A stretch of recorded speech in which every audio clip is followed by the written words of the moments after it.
ஆச்சி மசாலா. எந்த சமையலும் ருசி தேடும் ரகசியம் 20 ரூபாய். Periyar Maniamma Institute of Science and Technology, Tanjavur. AAA with specialization in electric vehicles and energy engineering. Telugu திரையுலகில் மிகவும் பிரபலமான இளம் நடிகையாக அறியப்படுபவர் கிராக் கீதா.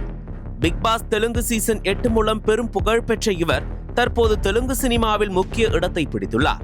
சமீபத்தில் இவர் அளித்த ஒரு பேட்டியில் திரையுலகில் நீண்ட காலமாக பேசப்பட்டு வரும் காஸ்டிங் கவுச் பிரச்சனை குறித்து வெளிப்படையாக பேசியுள்ளார். இது தெலுங்கு திரையுலகில் பெரும் சர்ச்சையை ஏற்படுத்தியுள்ளது. சினிமாவில் வாய்ப்பு தருவதாக கூறி சிலர் என்னை பண்ணை வீட்டிற்கு வருமாறு அழைத்தனர். நான் ஏன் பண்ணை வீட்டிற்கு வர வேண்டும், அலுவலகத்திற்கு தான் வருகிறேன் என்று கூறினேன். ஆனால் அவர்கள் அதை ஏற்க மறுத்து பண்ணை வீட்டிற்கு வந்தால் 25 லட்சம் ரூபாய் தருவதாக கூறினர். இது எனக்கு பெரும் சந்தேகத்தை ஏற்படுத்தியது. ஏதோ தவறு இருப்பதாக தோன்றியதால் அந்த வாய்ப்பை நிராகரித்து விட்டேன் என்று சீதா தெரிவித்தார்.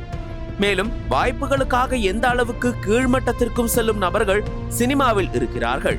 திறமையை நம்பி வரும் பெண்களை இத்தகையவர்கள் மன உளைச்சலுக்கு ஆளாக்குகிறார்கள் என்று தனது மனவேதனையை வெளிப்படுத்தினார். எந்தவித சினிமா பின்புலமும் இல்லாமல் தனது திறமையின் அடிப்படையில் திரையுலகில் நுழைந்தவர் சீதா. சிறு வயது முதலே நடிப்பு மற்றும் நடனத்தில் தீராத ஆர்வம் கொண்ட இவர் பல குறும்படங்களில் நடித்துள்ளார். பேபி உள்ளிட்ட படங்களின் மூலம் வெள்ளித்திரையில் கவனம் பெற்றார்.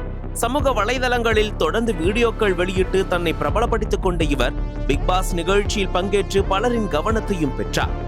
இந்நிலையில் திரையுலகில் நிலவும் தவறான நடைமுறைகள் குறித்து இவர் வெளிப்படையாக குற்றம் சாட்டியிருப்பது தெலுங்கு சினிமா வட்டாரத்தில் பெரும் அதிர்ச்சியை ஏற்படுத்தியுள்ளது. ஒரு இளம் நடிகை இவ்வளவு தைரியமாக உண்மையை பேசியதற்கு பல திரையுலக பிரபலங்கள், சமூக ஆர்வலர்கள் மற்றும் பெண்கள் அமைப்புகள் உடனடியாக ஆதரவு தெரிவித்துள்ளனர். அதே சமயம் சிலர் இந்த கருத்துக்களை மறுப்பதுடன் சர்ச்சையை தூண்டும் வகையில் பதிவுகளையும் வெளியிட்டு வருகின்றனர். அனல் பறக்கும் செய்திகளை அப்டேட் செய்து கொள்ள நக்கீரன் களத்தை இப்பவே சப்ஸ்கிரைப் பண்ணுங்க.